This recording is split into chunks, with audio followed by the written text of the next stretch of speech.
گفتگو محکمات و متشابہات کے تعلق سے تو ہو ہی رہی ہے. اب اگر کسی کے لیے میرے یہ جملے بھی متشابہ ہو جائیں تو کوئی بڑی بات نہیں ہے.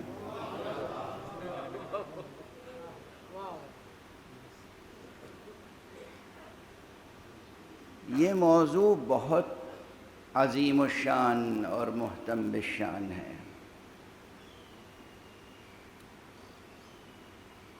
کل جہاں تک گفتگو پہنچی اس میں کم سے کم اصل موضوع کے تعلق سے کئی علمی نکات عرض کیے میں نے، البتہ اسی انداز سے جس انداز سے ایک مجلس اعضاء میں گزارش کیے جا سکتے ہیں. کلاس روم کی بحث کا اسلوب الگ ہوتا ہے، ممبر کی گفتگو کا اسلوب الگ ہوتا ہے. تو جو اب تک محکم اور متشابہ کے تعلق سے عرض کر سکا ہوں، اس میں ایک بات تو یہ ہے کہ قرآن مجید ہی میں بعض مقامات سے یہ استفادہ ہوتا ہے کہ کل کا کل قرآن محکم ہے، اور جس زاویے سے جس نقطہ نظر سے یہ بات کہی گئی ہے وہ بہت واضح ہے. دیکھیے کہیں تو یہ کہا گیا کہ احکمت آیاتہ، اس کی آیتیں جو ہیں وہ محکم کی گئی ہیں، اور کہیں کل کے کل قرآن کو حکیم کہا گیا ہے. قلب قرآن سورہ مبارکہ یاسین، بسم اللہ الرحمن الرحیم، یاسین والقرآن الحکیم. قرآن الحکیم نہیں ہے، یاسین والقرآن الحکیم. تو یہ حکیم کس معنی میں ہے؟ پھر وہی لوگ کہیں گے کہ آپ اردو پڑھانے بیٹھ جاتے ہیں. بھئی ہمارے کتنے بچوں کے ذہنوں میں حکیم کے کیا معنی ہوں گے؟ دیکھیے آ گیا جواب، ماشاءاللہ چشم بدور. حکیم یعنی طبیب ہیں، وہ جڑی بوٹیوں سے نسخے بنا کے دینے والا حکیم، یہی مفہوم ہے ذہن میں. حکیم کے یہ معنی نہیں.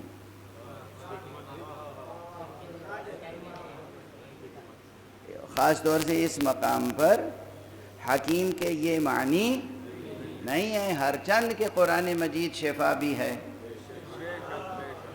قرآن مجید دوا بھی ہے. قرآن انسان کے نفس کی بیماریوں کے لیے بہترین دوا ہے.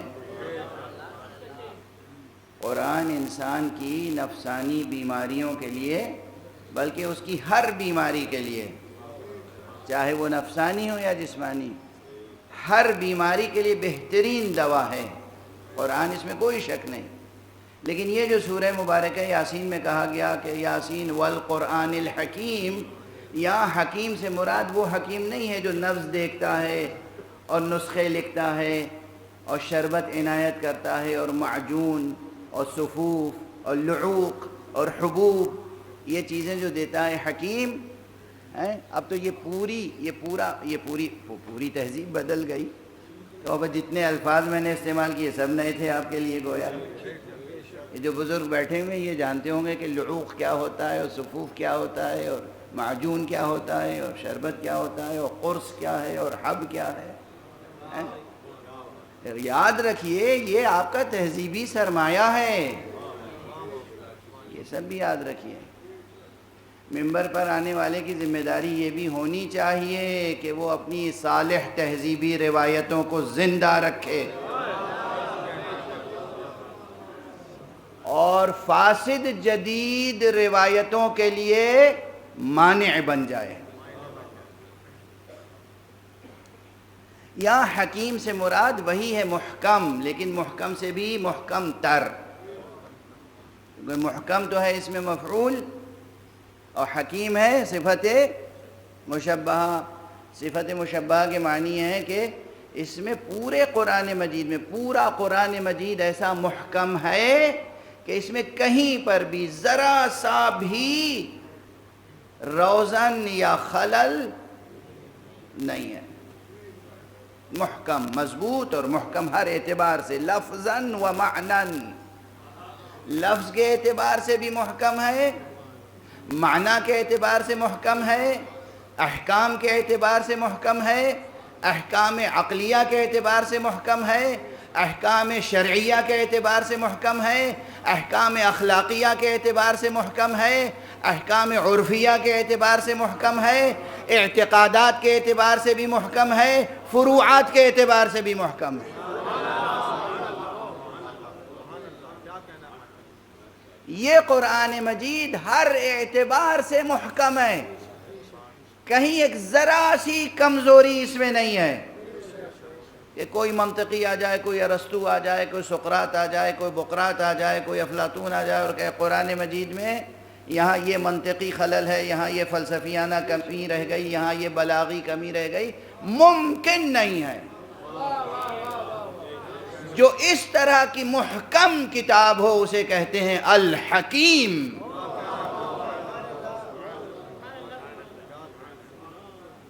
اب سمجھ میں آئی بات، حکیم کسے کہتے ہیں؟ اصل میں حکیم کے معنی کیا ہیں؟ اور اسی لیے خود حضرت حق سبحانہ و تعالیٰ کے اسماء میں سے ہے الحکیم۔ اللہ کے ناموں میں سے الحکیم ہے یا نہیں ہے؟ کیا سمجھتے ہیں اس حکیم کو؟ اب وہاں خیر اللہ سبحانہ و تعالیٰ کے اسماء و صفات کے بارے میں تو ابھی بحث چھیڑے گی، اس لیے کہ قرآن مجید کے متشابہ آیات میں زیادہ تر ان آیات کو شمار کیا گیا ہے جو اسماء الہیہ اور صفات الہیہ سے متعلق ہیں۔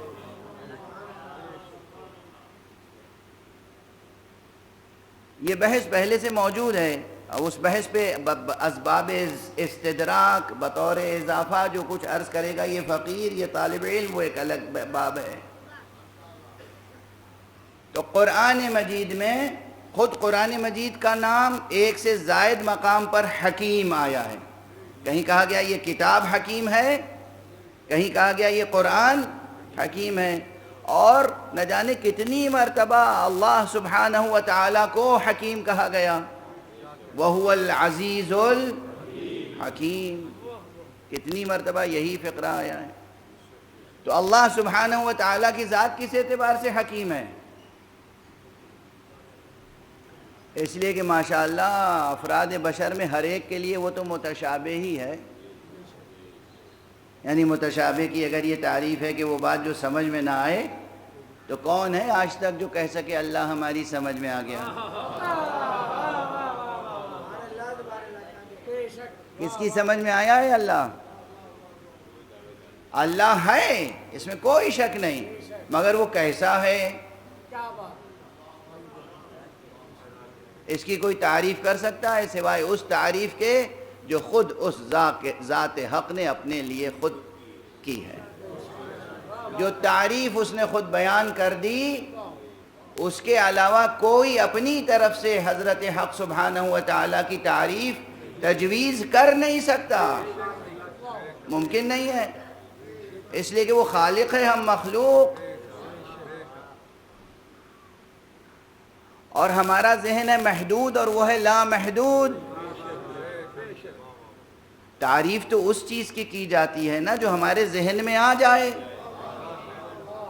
جو چیز سمجھ میں آئے اسے نہ آپ ڈیفائن کرتے ہیں، اور جسے آپ خود ہی نہ سمجھ پائیں اسے آپ ڈیفائن کیسے کریں گے؟ تو اللہ سبحانہ و تعالیٰ کی ذات گرامی قابل تعریف نہیں ہے، صرف یہ ہے، اب یہ میرا پرانا جملہ ہے اور یہ ایسا جملہ ہے کہ میں چاہوں بھی کہ نہ دہراؤں تو دہرانا پڑتا ہے۔ اللہ وہ حقیقت ہے جس کا انکار ممکن نہیں ہے اور اعتراف مشکل ہے۔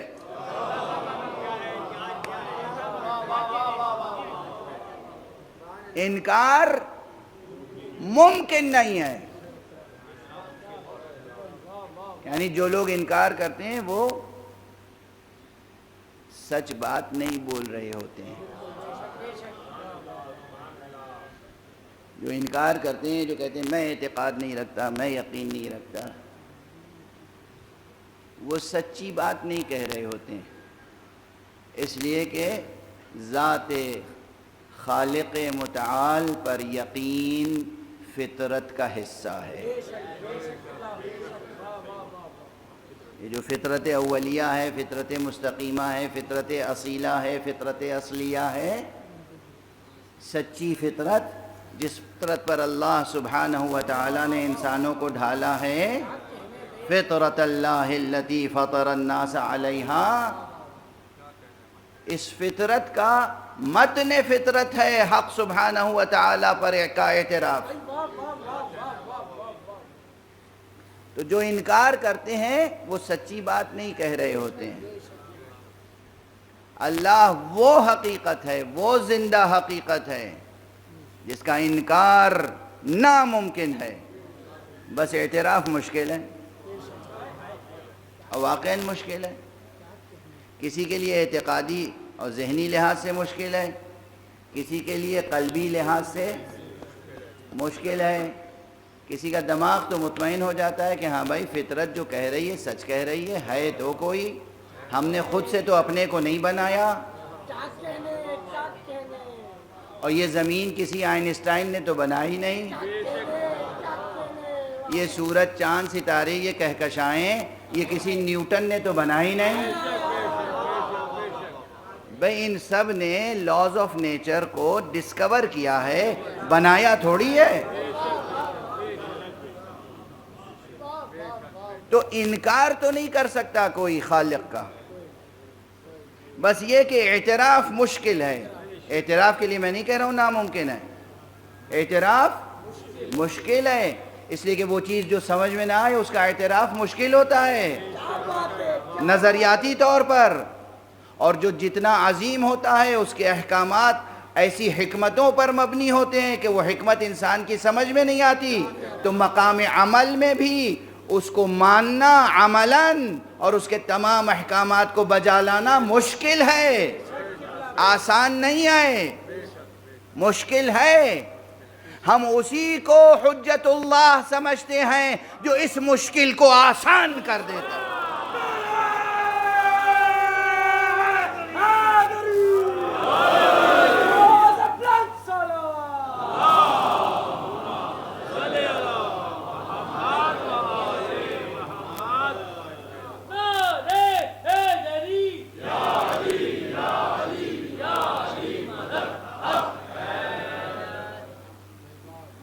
جناب باری سبحانہ و تعالی حضرت حق عز و جل، اللہ جل شأنہ و عز اسمہ، اس کی ذات گرامی جو ہے وہ ایک لحاظ سے متشابہ ہے، ایک لحاظ سے کہہ رہا ہوں، یہ لفظ کا استعمال آپ یہ بھی کہہ سکتے ہیں کہ از راہ تفنن ہے، لیکن وہ حقیقت جو سمجھ میں نہیں آ سکتی، لیکن انکار نہیں کیا جا سکتا، سمجھ میں بھی نہیں آ سکتی، انکار بھی نہیں کیا جا سکتا، بس جیسے اس کی ذات ہے ویسے ہی اس کا کلام ہے۔ سمجھ میں آئے تو اقرار کرو، سمجھ میں نہ آئے تو بھی اقرار کرو، انکار نہ کرو، اس لیے کہ والراسخون فی العلم یقولون آمنا بہ، جو علم میں راسخ ہیں وہ کہتے ہیں کہ ہم اس پر ایمان لائے، کل من عند ربنا، یہ محکم و متشابہ سب اللہ کی طرف سے ہے۔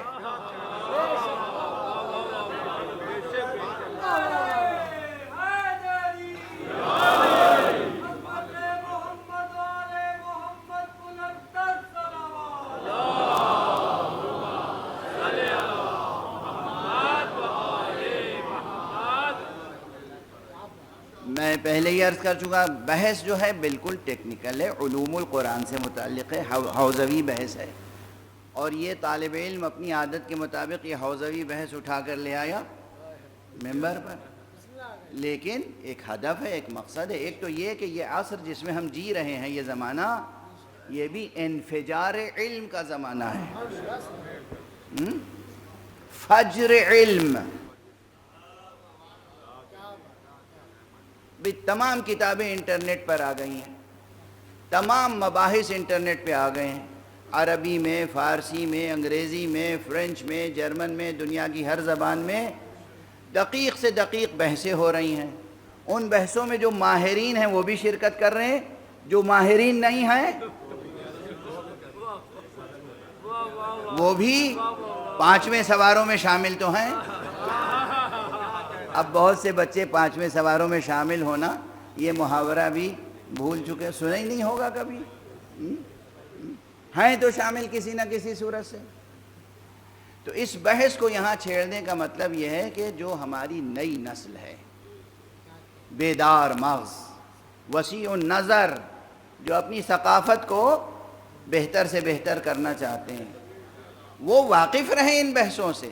یہ ہمارے بیان کو سننے کے بعد اور مطالعہ کرنے کے بعد آپ اسپیشلسٹ نہیں بن جائیں گے، مفسر نہیں بن جائیں گے، محقق کامل نہیں بن جائیں گے، لیکن اگر کوئی چاہے محقق بننا تو اس کے لیے راہیں ضرور کھل جائیں گی، راستے ضرور کھل جائیں گے۔ اب عرض کروں کہ قرآن مجید کی محکم آیتیں تو وہ ہیں، اب یہ آج گرہ میں باندھ لیجئے گا، 4 5 6 تعریفیں لوگوں نے کی ہیں، محکم یعنی یہ، محکم یعنی یہ، محکم یعنی یہ، وہ ساری چیزیں یہ طالب علم پڑھ کے اور اس کے بعد کیا کر رہا ہے آپ کے سامنے؟ وہی معجون بنا کے یا شربت بنا کے آپ کی خدمت میں شربت روح افزا پیش کر رہا ہے۔ محکم یعنی وہ جس سے عقل بشری فوری طور پر مطمئن ہو جائے، اطمینان حاصل ہو جائے، اللہ سبحانہ و تعالیٰ کا حکم واضح ہو، مضمون و معنی بھی واضح ہو، خلاصہ معنی واضح ہو، حکم بھی واضح ہو۔ اس معنی میں عقل مطمئن ہو یا نہ ہو یہ ایک الگ بحث ہے، جہاں فلسفیانہ بحثیں ہوتی ہیں، یعنی حکم روشن ہے، اب ممکن ہے وہ سمجھ میں نہ آ رہا ہو لیکن یہ روشن ہے کہ کیا لکھا ہوا ہے۔ اور وہ آیتیں جہاں یہ مسئلہ ہے کہ بھئی آیت تو ہے سامنے، لفظیں سامنے ہیں، مگر کہیں لفظ ہی میں ایک سے زیادہ معنی ہیں، اور کہیں ایک لفظ کی بات نہیں ہے، پورے فقرے میں جو مضمون ادا کیا گیا وہ مضمون قابل غور ہے، آسانی سے سمجھ میں نہیں آ رہا ہے کہ یہاں یہ بات کیوں کہی گئی۔ اگر قرآن مجید میں ہے کیوں کہی گئی سوال تو پیدا ہوگا، مگر پہلا ادب یہ ہے، پہلا تقاضائے ایمان یہ ہے کہ انکار نہ کریں۔ اگر وہ بات قرآن میں ہے تو انکار نہ کریں۔ مثلا ایک عجیب وبا چلی ہے یا ہوا چلی ہے، یہ کہنے کی ہر طرف سے، اب یہ مسلکی مسئلہ ہٹ گیا، یہ مسلکی بات نہیں رہی کہ صاحب قرآن مجید میں امامت کا تو ذکر ہی نہیں ہے۔ آپ اپنے اصول مذہب میں یا اصول دین میں امامت شامل کیے ہوئے ہیں کہ اصول مذہب آپ کا 5 ہے، اول توحید، دوسرے عادل، تیسرے نبوت، چوتھے امامت، 5ویں قیامت۔ یہ کیا قیامت کر رکھی ہے آپ نے؟ وہ قرآن مجید میں تو امامت ہے ہی نہیں، سرے سے ہے ہی نہیں ہے۔ کیا جسے کہتے ہیں کیا جرأت ہے، کیا جسارت ہے، کیا غلط بیانی کا ملکہ پیدا کر لیا ہے لوگوں نے۔ یہ قرآن مجید میں امامت کا تذکرہ ہے ہی نہیں، گویا وہ جناب ابراہیم سے اللہ کی جو گفتگو ہوئی ہے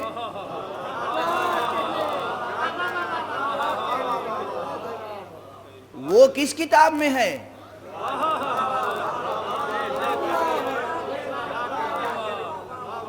وہ ہے نا کچھ اس طرح کی بات کہ اللہ نے امتحان لیا ابراہیم کا، اور جب وہ امتحان میں کامیاب ہو گئے، وَإِذِ ابْتَلَىٰ إِبْرَاهِيمَ رَبُّهُ بِكَلِمَاتٍ فَأَتَمَّهُنَّ، جب وہ کامیاب ہو گئے تو حق سبحانہ وتعالی نے کہا کہ ابراہیم انی جاعلک للناس اماما، ہم انسانوں کے لیے تمہیں امام بنا رہے ہیں۔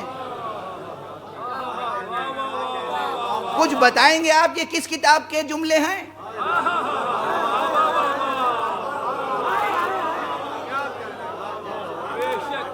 صحیفہ آدم میں ہوگا شاید، ہیں حضرت آدم کے صحیفے میں ہے نا یہ،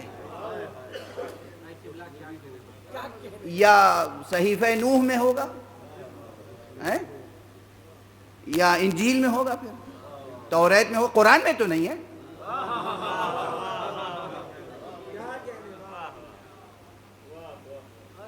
اگر اتنی ہی سی کلپ کسی نے کاٹ کے نشر کر دی، جو آج کل لوگوں کی عادت ہے،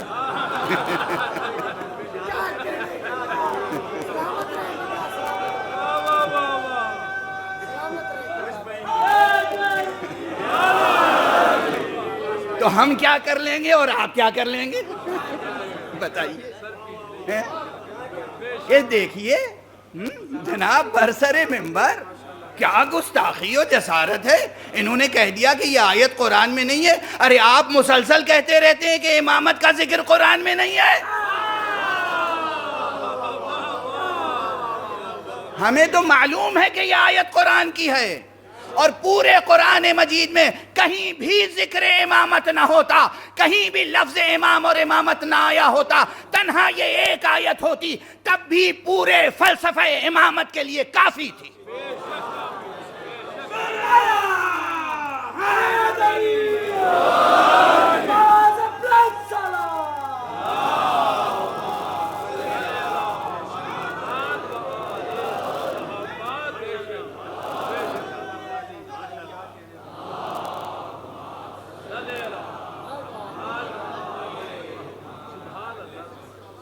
کیا جرأتیں بڑھی ہوئی ہیں، کیا جسارتیں بڑھی ہوئی ہیں، بنام تفسیر، بنام ترجمہ، بنام تعویل، قرآن مجید کی تفسیر کر رہے ہیں، نظام فکر اسلامی تشکیل دے رہے ہیں، اعتقادات انٹروڈیوس کر رہے ہیں، کہہ رہے ہیں امامت کا قرآن مجید میں ذکر ہی نہیں ہے۔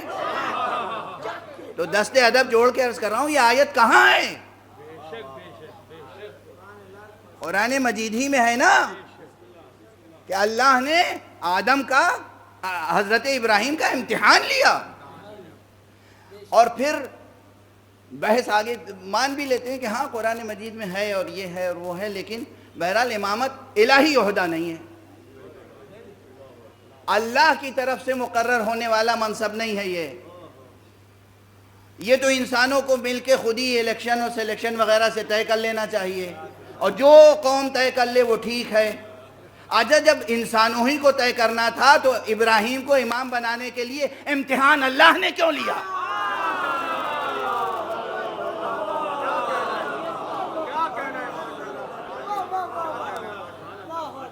یہ الہی مداخلت کیوں ہے؟ آپ اپنے ملک کا پرائم منسٹر چنتے ہیں یا پریزیڈنٹ منتخب کرتے ہیں یا ایم پی چنتے ہیں یا گورنر چنتے ہیں، چیف منسٹر چنتے ہیں، اللہ امتحان لیتا ہے اس کا۔ آپ اپنی اصطلاح میں انسانوں کا امام کسی کو بنائے تو اللہ امتحان لے گا اس کا۔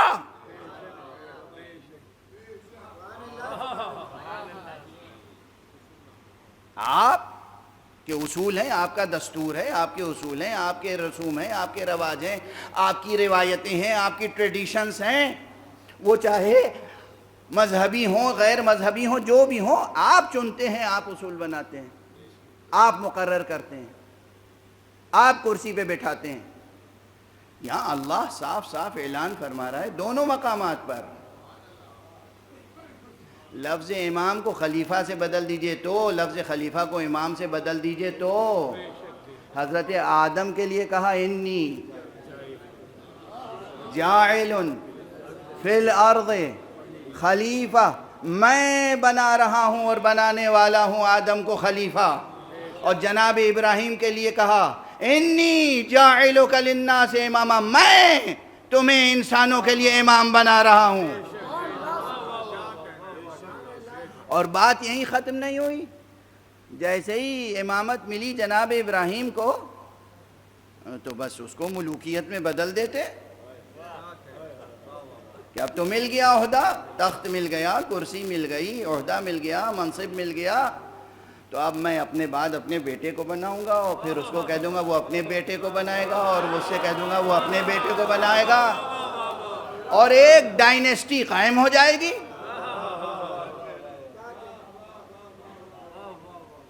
دیا اس نے، اور جناب ابراہیم علی نبینا وعلیہ الصلاۃ والسلام نے، یا علیہ وعلی نبینا الصلاۃ والسلام، یہ نہیں کیا کہ بس اب عہدہ مل گیا تو خاموش بیٹھے رہو، جب تک تم زندہ ہو زندہ ہو، جب جانے لگنا تو اپنے بیٹے کے لیے بیعت لے لینا سب سے۔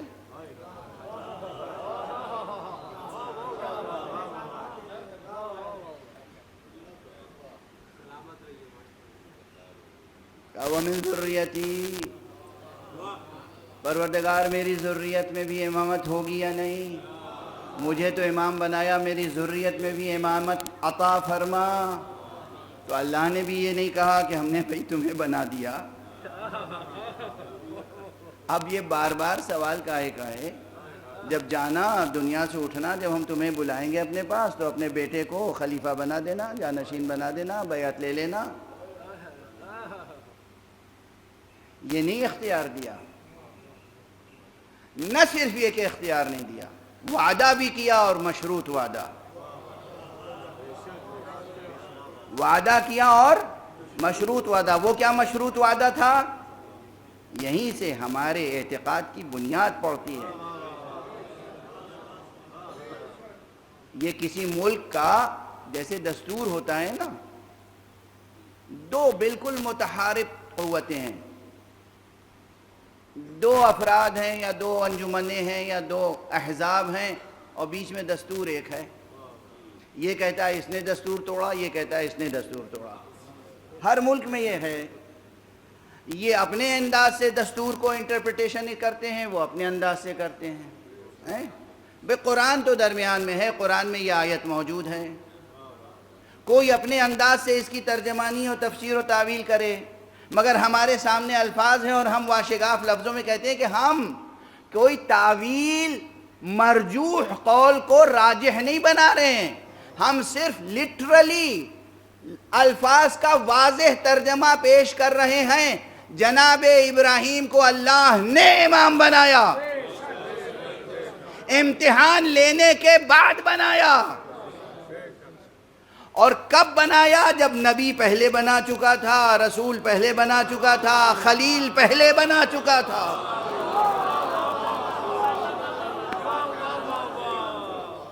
اس کے بعد امام بنایا، اور پھر جب جناب ابراہیم بت شکن، ابراہیم ابو الانبیاء، ابراہیم بزرگوار، جناب ابراہیم نے جب کہا کہ یا رب ومن ذریتی، پروردگار میری ذریت سے، تو کیا فرمایا؟ لا ینال عہد الظالمین، میرا عہدہ ظالموں تک نہیں پہنچے گا۔ ایک جملہ یاد رکھیے گا، پھر اس پر پھر الفاظ پہ غور کر لیجئے، کہاں تک تعویل کریں گے؟ کہاں تک تعویل کریں گے کہ امامت کا منصب الہی نہیں ہے؟ پہلی بات یہ کہ جناب ابراہیم کو امامت عطا فرمائی اس نے امتحان لینے کے بعد۔ دوسری بات کہ جناب ابراہیم نے اسے عطائے الہی سمجھا اور اسے اپنی میراث نہیں بنایا، امانت سمجھا، امانت، اس عہدے کو عہد سمجھا۔ اور اس کے بعد جب طلب کیا پروردگار سے کہ میری ذریت میں بھی امامت ہو، تو پروردگار نے ایک شرط لگا کے عہدہ دینے کا وعدہ جب کیا، تو وہاں صرف یہ نہیں کہا ہاں یہ عہدہ ملے گا، عہدی،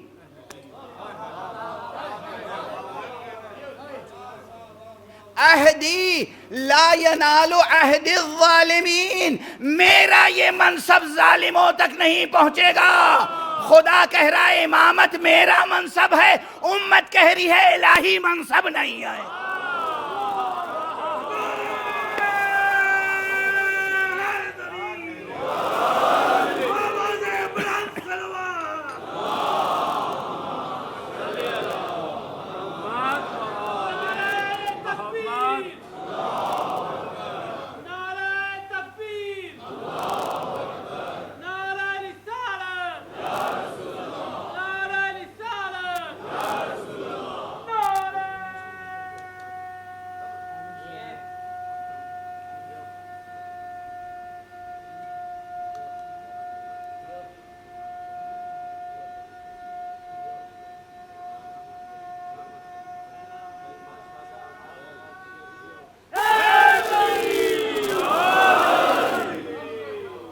جزاکم اللہ۔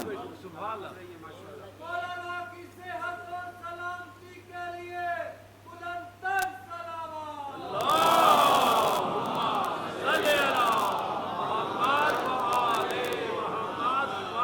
بھائی بات بالکل علم نشرہ ہے کہ نہیں؟ آجا اس موقع پر جو علم نشرہ میری زبان پہ آیا ہے، آیا تو تھا محاورتاً، پھر یاد آ گیا کہ وہ سورہ علم نشرہ جو ہے وہ بھی امامت ہی کے بارے میں ہے،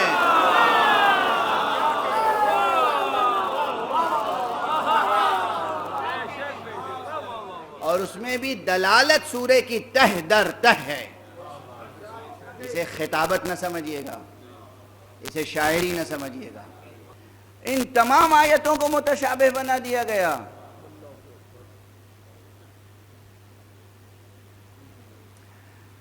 ایسی مثالیں ہیں کہ ہم کیا عرض کریں، کیسی کیسی آیتوں کو متشابہ کہہ دیتے ہیں۔ آج میں ایک بہت ہی عظیم الشان کتاب کا مطالعہ کر رہا تھا سحر میں، نماز صبح کے بعد،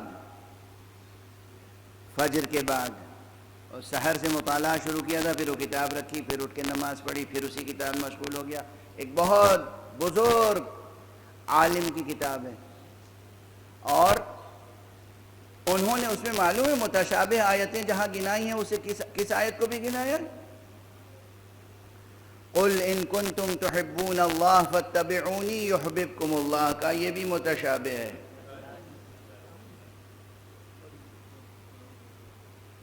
سنا آپ نے؟ اب بتائیے اس فقیر کو اس موضوع پر بولنا پڑے گا یا نہیں؟ قرآن مجید کی آیت ہے، قل اے رسول کہہ دیجئے، ان کنتم تحبون اللہ، اگر تم اللہ سے محبت رکھتے ہو، فاتبعونی، تو میری پیروی کرو، یحببکم اللہ، اللہ بھی تم سے محبت کرے گا۔ کہتے یہ متشابہ ہے۔ کیوں متشابہ ہے؟ اس لیے کہ وہ اس بحث میں پڑ گئے کہ ہمارے پاس تو دل ہے، ہمارے پاس احساسات ہیں، جذبات ہیں، تو ہم تو محبت کرتے ہیں، ہماری محبت سمجھ میں آتی ہے۔ اللہ کے پاس دل نہیں ہے، اللہ کے پاس جذبات نہیں ہے، تو وہ محبت کیسے کر سکتا ہے؟ پھر کہوں اس سادگی پہ کون نہ مر جائے اے خدا، صلوات پڑھ دیجئے محمد والے۔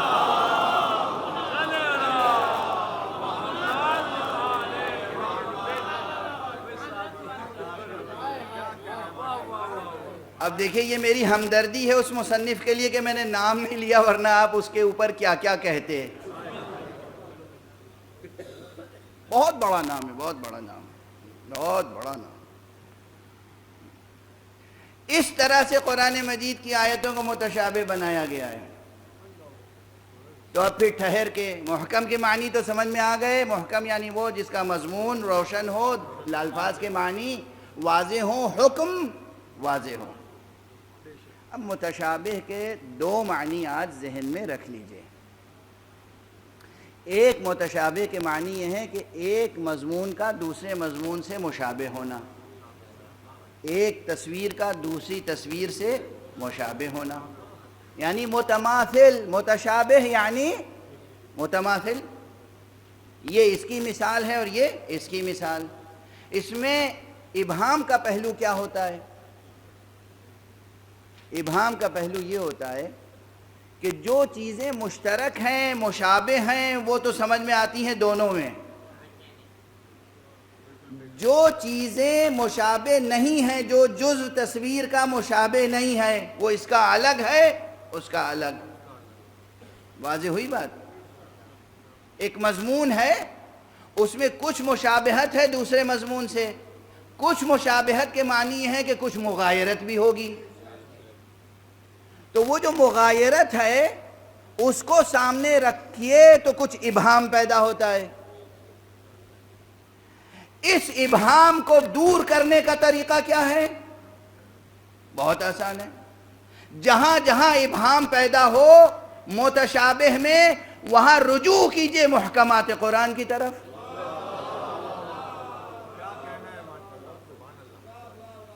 جہاں شبہہ پیدا ہو وہاں آپ رجوع کر لیں، وہاں اس نقطے کی طرف جو یقینی ہے۔ اس لیے کہ قرآن مجید کے بارے میں ایک اعلان باری تعالی ہے کہ اس میں تضاد نہیں ہے، اس میں تناقض نہیں ہے، اس میں کنٹرڈکشن نہیں ہے۔ جب کنٹرڈکشن نہیں ہے، تناقض نہیں ہے، تضاد نہیں ہے، تو جہاں آپ کو کوئی ابہام نظر آئے وہاں ادھر چلے جائیے جہاں پر بات یقینی ہے، جہاں شبہ پیدا ہو وہاں یقین کی طرف پلٹ کے چلے جائیں۔ ایسا نہ کریں کہ یقین کو شبہ پر نثار کر دیں۔ زندگی میں بھی یہی کیجئے گا۔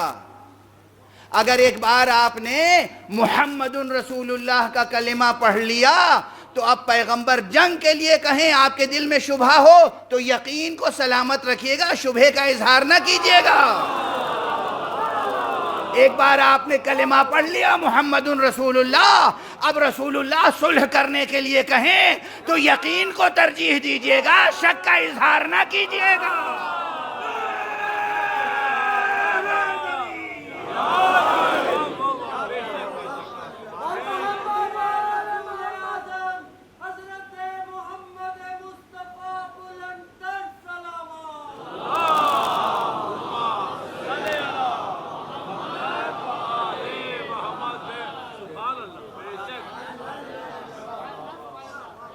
عقل یہ کہتی ہے کہ جو چیز یقینی ہے وہ یقینی ہے، شک کو یقین کی روشنی میں زائل کیا جاتا ہے، شک کی بنا پر یقین سے دستبردار نہیں ہوا جاتا۔ یہ عقل کا تقاضا ہے، عقل کا۔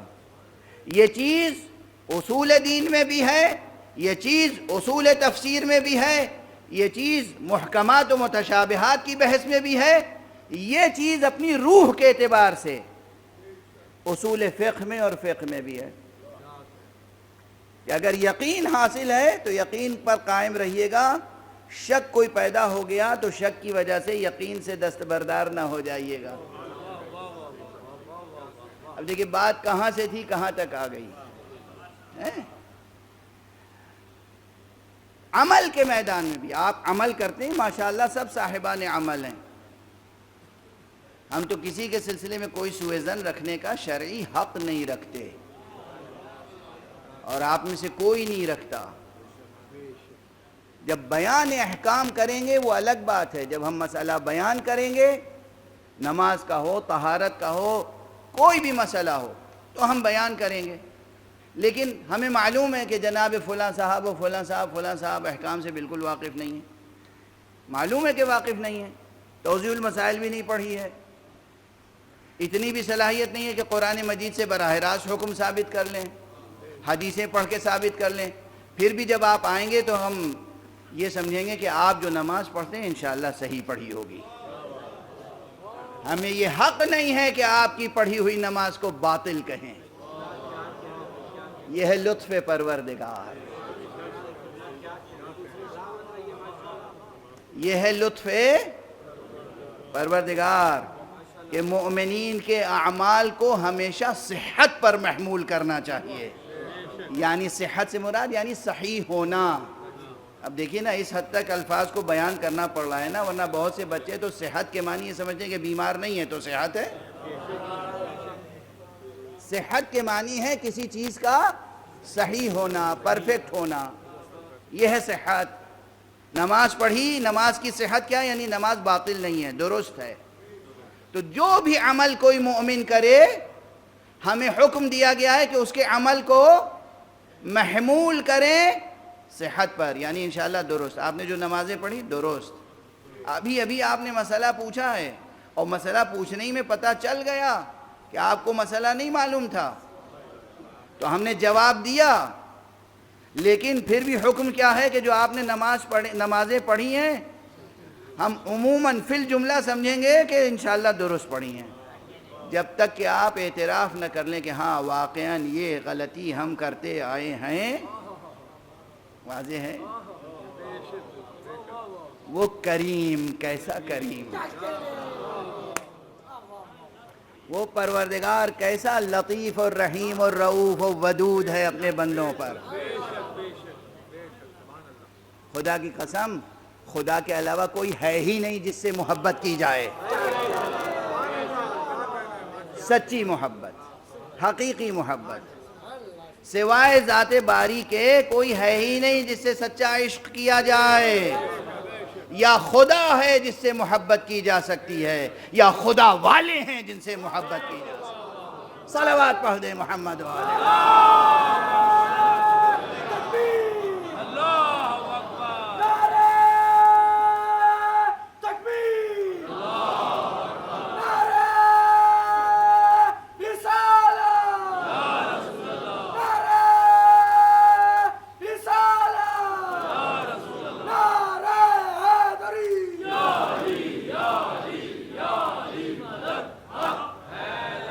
سلامت رہیں، خدا قبول فرمائے. اب ذرا سا بحث کو پھیلا دوں، اس لیے کہ غالباً 3 تقریریں اور رہ گئی ہیں، تو کم سے کم بحث مکمل نہیں ہوگی، اس کے حدود 4 تو ذکر کر دوں. ایک آؤٹ لائن، ایک فریم ورک کہ بھئی یہ محکم و متشابہ ان دونوں ٹرمینالوجیز کی ڈیفینیشن کے بعد قرآن مجید کی آیتوں کو ایک ایک کر کے گننا شروع کیجئے اور دیکھیے کہ کس مفسر نے کس آیت کو متشابہ کہا ہے اور کس کو محکم. تو آپ کو ایک عظیم الشان اختلاف نظر آئے گا، جسے کوئی محکم کہہ رہا ہے، کوئی متشابہ. اسی لیے میں نے پہلے یا دوسرے دن عرض کر دیا تھا کہ یہ دونوں اصطلاحیں ریلیٹیو ہیں، یعنی نسبیت ہے، اضافیت ہے. کسی کے لیے کوئی چیز محکم ہے اور کسی کے لیے کوئی چیز متشابہ ہے، اور کسی نے خود سے کوئی چیز متشابہ بنا لی ہے. اب میں تو یہی سمجھ سکتا ہوں جیسے ہمارے لیے تو امامت بالکل محکم ہے، قرآنی اعتبار سے محکم ہے، تاریخی اعتبار سے نہیں. تاریخ بھٹک جائے تو کیا ہم قرآن سے دستبردار ہو جائیں گے؟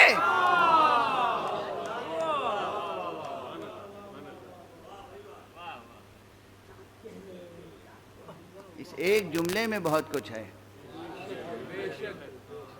تاریخ بھٹک جائے تو کیا ہم قرآن سے دستبردار ہو جائیں گے؟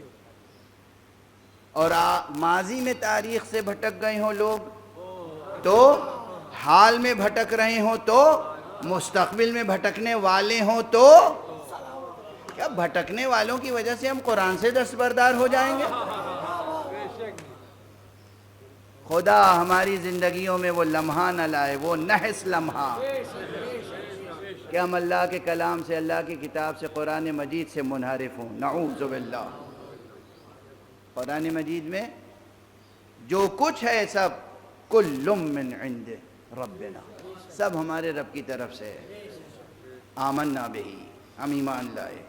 اور پھر وہی دعا ہے، ربنا لا تزغ قلوبنا بعد اذ ہدیتنا، پروردگار ہمارے دل کج نہ ہونے پائیں تیری ہدایت آ جانے کے بعد. اب یہ جو آیتیں آپ تلاش کریں گے، ایک فہرست بناتے چلے جائیے. بہت سی آیتیں جمع ہو جائیں گی جن کے لیے کہا جائے گا متشابہ متشابہ متشابہ متشابہ متشابہ. اب پھر ان آیتوں کو مختلف کلاسیفائی کرنا ہوگا. تصنیف، کلاسیفائی کرنا یعنی قسموں میں تقسیم کرنا. کچھ آیتیں ہیں جو اسماء الہیہ سے متعلق ہیں اور انہیں متشابہ کہا گیا. اچھا، یہ تشابہ پیدا کیسے ہوتا ہے؟ اب اسی لفظ حکیم پر مثال دے دوں. ہم تو حکیم اسے سمجھتے ہیں جو محکم ہو اور جس میں کوئی خلل نہ ہو، ٹھیک ہے نا، محکم. اللہ کو کس معنی میں حکیم کہیں؟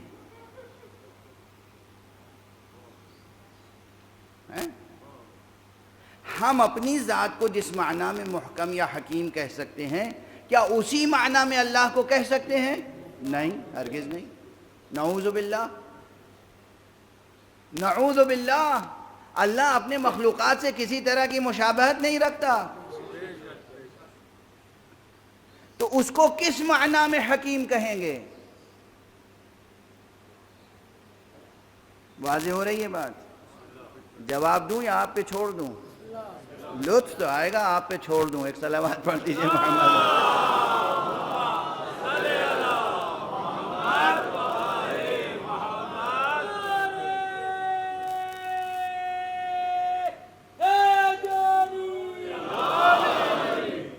بھائی اگر آپ رسماً مجلس سننے آئیں تب تو ایک الگ بات ہے، رسماً تو نہیں سننے آئے ہیں نا، تو پھر ہوم ورک لے کے جائیے.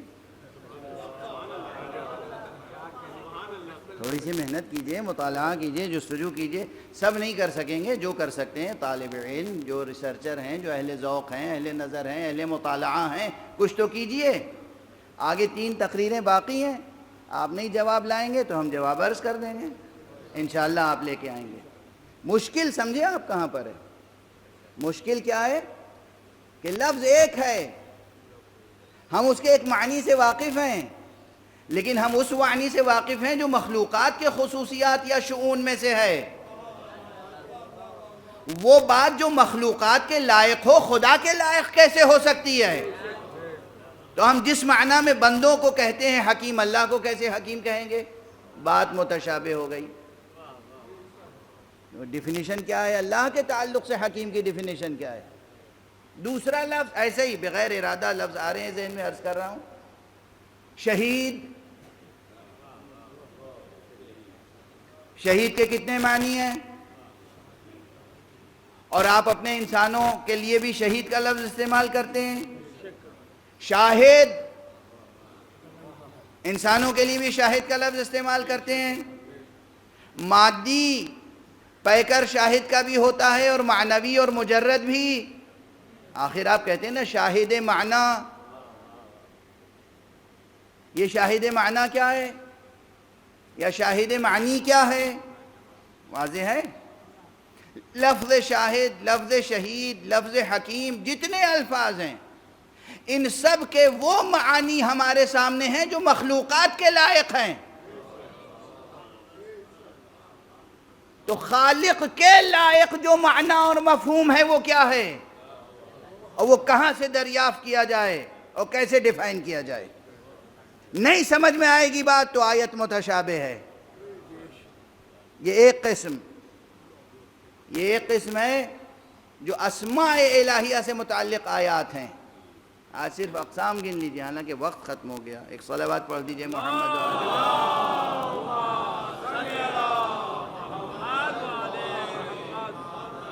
اچھا اب چند قسموں کا ذکر تو ہو جائے. دوسری قسم صفات الہیہ سے متعلق ہے، اللہ کی صفتیں. تیسری قسم اللہ کے افعال سے متعلق ہے. مثلا قرآن مجید میں اللہ کی صفتوں میں سے ایک صفت یہ ہے کہ الرحمن علی العرش استوى. رحمان جو ہے وہ اپنے عرش پر متمکن ہوا. بھئی ہم کیسے متمکن ہوتے ہیں؟ ایک تخت ہوتا ہے اور ہم اس پہ جا کے بیٹھ جاتے ہیں. کیا ایسے ہی کوئی عرش ہے، ایک تخت ہے، اس پہ اللہ سبحانہ و تعالیٰ بیٹھا ہوا ہے؟ جو اس معنی کو مانتے ہو لیکن بہت سے مسلمان نہیں مانتے، اور جو مانتے ہیں ہم انہیں بھی کافر نہیں کہتے، اور جو نہیں مانتے ہیں انہیں بھی آپ کافر نہیں کہہ سکتے. کافر کہنے کی رسم چھوڑ دیجئے. آپس میں ایک دوسرے کو کافر نہ کہا کریں.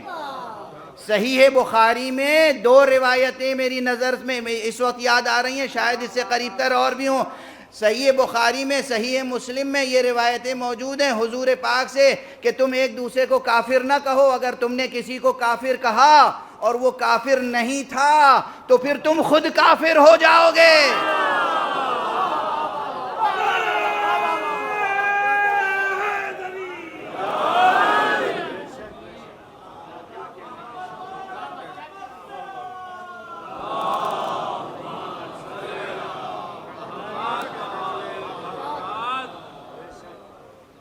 جانور میں اور انسان میں کیا فرق ہے؟ حیوان میں اور انسان میں کیا فرق ہے؟ اب اس سیاق و سباق میں ایک دم سے میں نے یہ سوال کر لیا تو کچھ سمجھ میں آ رہا ہے؟ جواب نہیں. حیوان اختلاف رائے کے ساتھ ایک جگہ سکون سے نہیں رہ سکتا. یہ انسان کی شان ہے کہ اختلاف رائے کے باوجود سکون سے رہے, مل جل کے رہے. یہ انسان کی شان ہے. آپ کی رائے الگ ہے, ہماری رائے الگ ہے, پھر بھی ہم آپ کو مسکرا کے دیکھیں گے, آپ ہمیں مسکرا کے دیکھیں گے, ہم آپ سے ہاتھ ملائیں گے, ہم آپ سے گلے ملیں گے, ہم آپ کو کھانا کھلائیں گے, آپ ہمیں کھانا کھلائیں گے. اگر بخیل نہیں ہے, ایسے ہی کنجوس نہیں ہے, تو پھر یہ سب کرنا ہوگا. یہ بخیل کا لفظ یوں ہی تھوڑی ہنسنے ہنسانے کے لیے نہیں استعمال کیا ہے. رسول پاک کی حدیث ہے اور ہمارے مولا حسین نے نقل کیا ہے. فرمایا ہے ابخل الناس, بخیل ترین ہے وہ شخص جو کسی مسلمان کو دیکھے اور اسے سلام نہ کرے. بے کھانا کھلانا تو الگ رہا, پانی پلانا تو الگ رہا, ایک مسلمان کو دیکھا, دوسرے مسلمان نے اور سلام نہیں کیا, کیا کہیں گے اسے؟ کم سے کم جو کہیں گے وہ یہ کہ بخیل ہے. ایسا بخیل, ایسا کنجوس, ایسا شحیح.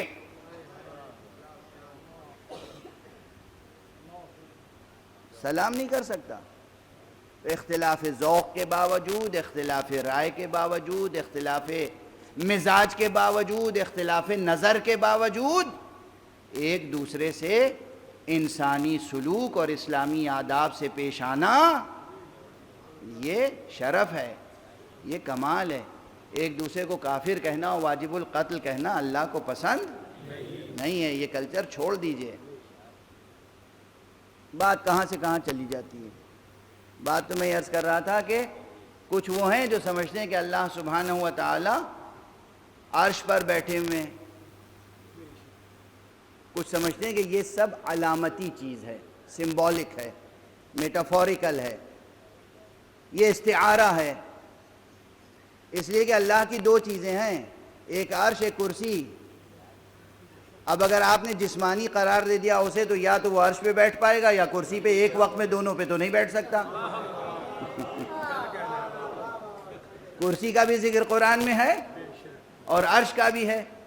یا اپنی طرح سمجھ رکھا ہے کہ وہ آفس آورز میں عرش پہ بیٹھتا ہے اور اس کے بعد جب آفس آورز ختم ہو جاتے ہیں تو پھر اٹھ کے کرسی پہ بیٹھ جاتا ہے. کیا سمجھ رکھا ہے خدا کو؟ بھئی متشابہات کی بحث ہو رہی ہے تو یہ سب تو آئے گی نا بحث. جتنے محتمل معانی ہیں سب غور کرنے پڑیں گے. اور یہ سب بحثیں ایسی ہیں کہ بچے بھولیں گے نہیں انشاءاللہ. ایک صلوات پڑھ دیجئے محمد.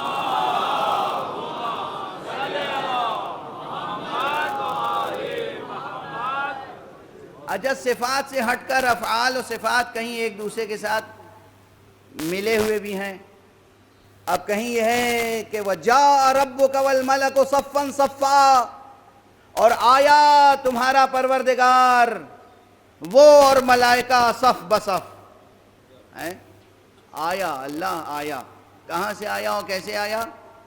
اور وہ ملائکہ سب ایک صف میں کھڑے ہو گئے, یعنی ایک ہی صف میں کھڑے ہو گئے محمود و ایاز.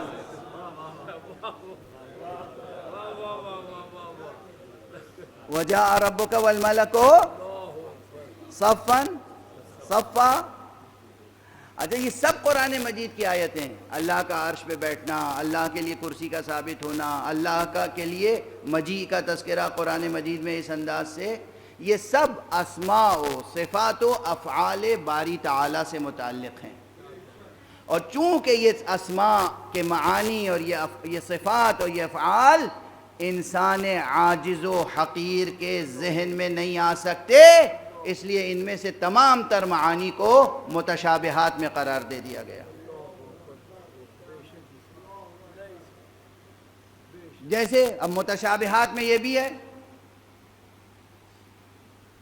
کہ ہر شے فنا ہو جائے گی مگر کیا باقی رہے گا؟ وَيَبْقَى وَجْهُ رَبِّكَ ذُو الجلال والإکرام. مشہور آیت ہے. یہ وجہ رب سے کیا مراد ہے؟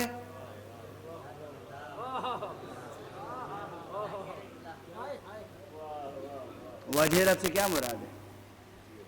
جو لوگ اللہ کو مکان و مکانیات سے، زمان و زمانیات سے، جسم و جسمانیات سے منزہ جانتے ہیں، تو ان کے لیے وجہ کی کیا تفسیر ہوگی؟ ہے نا مشکل؟ تو متشابہات میں سے یہ آیت متشابہات میں سے کتنی آیتیں اب سمجھ میں آ رہی ہے کہ میں نے یہ بحث کیوں چھیڑی تھی؟ لطف خدا یہ ہے کہ اس نے بہت سی متشابہات حقیقتیں اس طرح ہمیں سمجھائی ہیں کہ وہ محکمات بن گئیں۔ یہ سب بظاہر متشابہ ہیں۔ اب دیکھیں یہ بحث اتنی دقیق ہے کہ جن لوگوں کے ذہن میں ایک ہی معنی ہے، منقبت ہے، اس میں کوئی شک نہیں، اس میں کوئی شک نہیں، اس میں کوئی شک نہیں، وہ منقبت ثابت ہے۔ وہ لقب حضرت آقا مولا امیر المومنین علی ابن ابی طالب علیہ السلام کے لیے ثابت ہے۔ علی وجہ اللہ ہے، علی عین اللہ ہے، علی لسان اللہ ہے، علی جنب اللہ ہے، یہ سب ثابت ہے۔ لیکن کس معنی میں یہ سمجھنا پڑے گا۔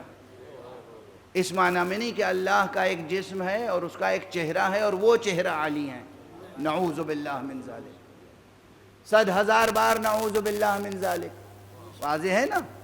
تو یہ متشابہ بحثیں تو ہیں، اسماء الہیہ سے متعلق، صفات الہیہ سے متعلق، افعال الہیہ سے متعلق، حقیقت وحی و نبوت سے متعلق بعض آیتیں ہیں جو متشابہ ہیں۔ حقیقت امامت سے متعلق پہلے ہی میں نے عرض کیا کہ محکم کو بھی لوگوں نے متشابہ بنا دیا۔ اور یہ آخرت سے متعلق، یہ معاد اور آخرت سے متعلق جو آیتیں ہیں اور جنت کی جو کیفیتیں بیان کی گئی ہیں اور نعمات جنت کی، اور جو جہنم کی کیفیتیں بیان کی گئی ہیں اور جہنم کے عذابوں کی، کتنی آیتیں متشابہ ہیں، کیسے تفسیر کریں گے ان کی؟ ہیں آیتیں قرآن میں ثابت ہیں، سمجھ میں نہیں آئیں گی مگر ان پر ایمان رکھنا پڑے گا، ایمان رکھنا پڑے گا۔ اور یہ نہیں کہ سب کے لیے متشابہ ہیں، یہ نہیں کہ اللہ کے علاوہ کوئی نہیں ہے جو اس کے معنی نہ سمجھتا ہو، یہ میں عرض کر چکا ہوں۔ خود اس آیت مجیدہ، اس آیت مبارکہ کی تفسیر میں، قرأت میں اختلاف موجود ہے۔ اب آج وقت تمام ہو گیا اور میری طاقت بھی ساتھ چھوڑ رہی ہے، تو انشاءاللہ کل کہ خود یہ آیت جو ہے جس میں کہا گیا ہے وَمَا يَعْلَمُ تَأْوِيلَهُ إِلَّا اللَّهُ وَالرَّاسِخُونَ فِي الْعِلْمِ، اور نہیں جانتا ان متشابہ آیتوں کی تعویل مگر اللہ۔ تو یہاں اللہ کہہ کے رک جائیں یہ آگے بڑھیں؟ والراسخون فی العلم، یہ والراسخون فی العلم پر جا کر یعنی والراسخون فی العلم کہنے سے پہلے رک جائیں، وما یعلم تأویلہ الا اللہ، رک جائیں پھر کہیں والراسخون فی العلم یقولون، یا ایسا نہیں ہے ہم کہیں وما یعلم تأویلہ الا اللہ والراسخون فی العلم یقولون، تو یقولون کی دو حیثیت ہوگی یہاں پر۔ اب دیکھیے بالکل ٹیکنیکل بحث ہے، میں مجبور ہوں کہنے پر اور آپ معذور ہیں نہ سمجھنے پر۔ ایک صلوات پڑھ دیجئے محمد علیہ، سب کو نہیں کہہ رہا ہوں،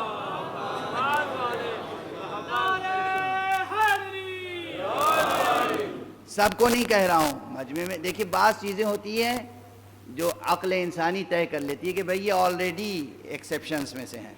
کوئی یہاں عالم دین بیٹھا ہے، کوئی عربی دا بیٹھا ہے، تو اسے تیر نہیں لگ جائے گی کہ مولانا نے کہا کہ آپ معذور ہیں سمجھنے سے، وہ سمجھ جائے گا کہ یہ ان لوگوں کے لیے اشارہ ہے جو نہیں جانتے عربی، اور میں بھی معذور ہوں۔ اگر آپ عربی نہیں جانتے تو یہ نہیں ہے کہ میں یہ مطالب نہ بیان کروں، انشاءاللہ اگر آپ نہیں جانتے ہیں تو آپ کے بچے ضرور جانیں گے، ٹھیک ہے نا؟ ایک صلوات پڑھ دیجئے محمد۔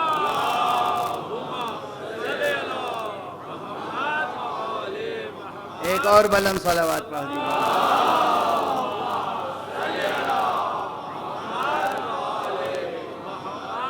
بس ایک کلمہ کہہ کے بیان فضائل کا سلسلہ روکتا ہوں آج. یہ بحث ہے اور اس میں بھی مسلکی بحث نہیں ہے. یہ نہیں کہ فلاں مسلک و مذہب و فرقے والے یہ کہتے ہیں اور اس مذہب و مسلک و فرقے والے نہیں. ہر فرقے میں دونوں قول ہے. ٹھیک ہے نا؟ آرام حاصل ہو گیا؟ منافرت تو نہیں بڑھی؟ تم یہ کہتے ہو میں یہ کہتا ہوں، یہ جو ہے کلچر بن گیا ہے، اسے چھوڑ دیجئے. ہر مسلک میں دو قول ہیں. کچھ کہتے ہیں کہ وَمَا يَعْلَمُ تَأْوِيلَهُ إِلَّا اللَّهُ. یہاں ٹھہر جائیے، یعنی اس کی تعویل کوئی نہیں جانتا سوائے خدا کے.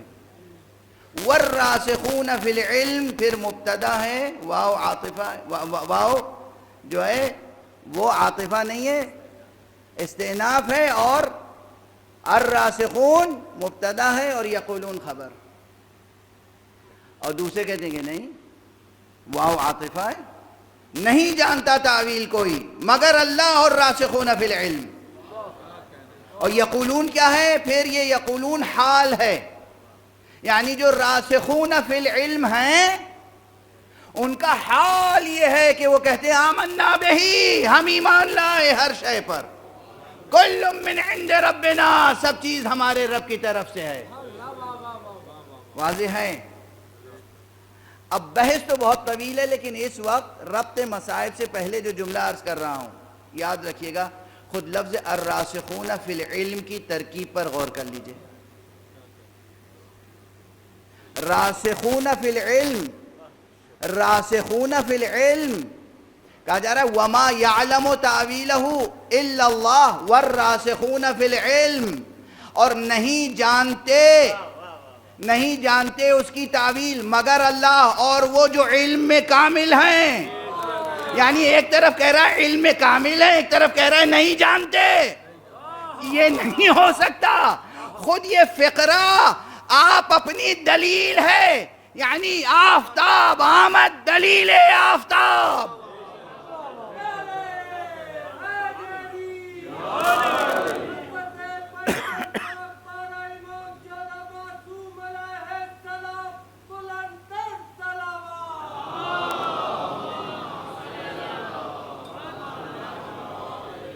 ایک اور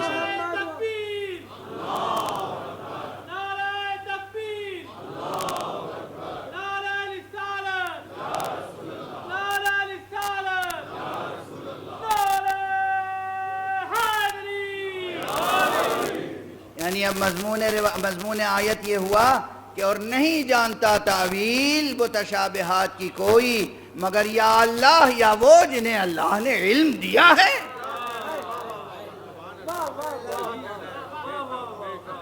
مضمون یہ ہوا نہیں جانتے وہ مگر وہ جو جانتے ہیں. نہیں جانتا کوئی مگر وہ جو جانتے ہیں. والراسخون فی العلم، اگر نہیں جانتے تو پھر انہیں راسخون فی العلم کیسے کہیں گے؟ یعنی نہیں جانتے ہو پھر کہہ رہے ہیں راسخون فی العلم کہ وہ علم میں راسخ ہیں، علم میں کامل ہیں، علم میں حجت ہے. یہ نہیں ہو سکتا. ہاں بہت سی حقیقتیں متشابہ ہوتی ہیں، مگر جو علم رکھتا ہے اور ایمان رکھتا ہے کمال کے درجے پر، اس کے لیے وہ متشابہ نہیں ہوتی. لوگوں کی سمجھ میں نہیں آتا کہ حسین جانتے تھے پھر بھی کربلا کیوں گئے.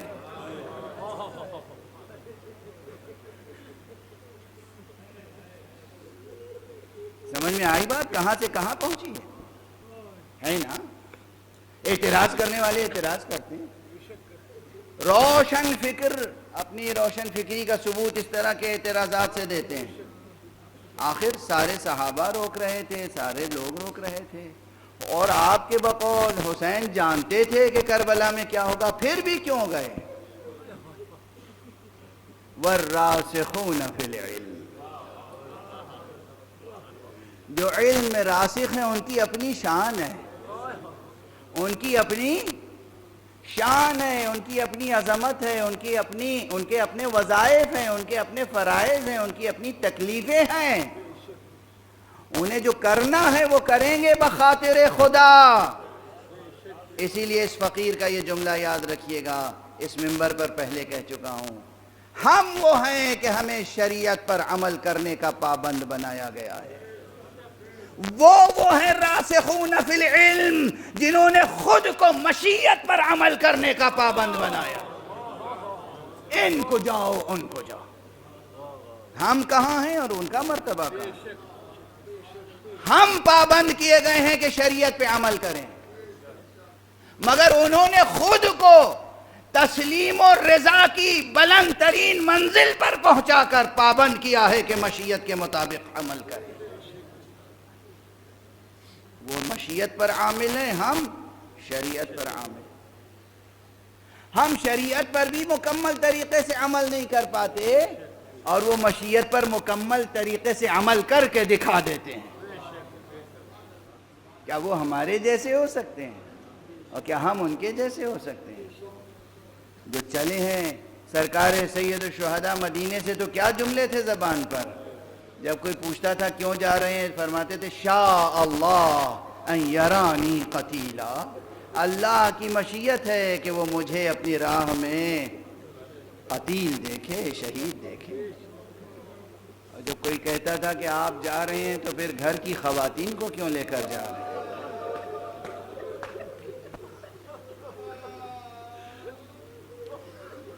یہ مخدرات عصمت و طہارت انہیں لے کر کہاں جا رہے ہیں؟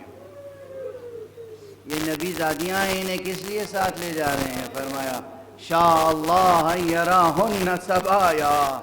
اللہ کی مشیت یہ ہے کہ یہ اسیر ہوں. یہ تاریک قلب خود ساختہ روشن فکروں کی سمجھ میں نہیں آتی ہیں.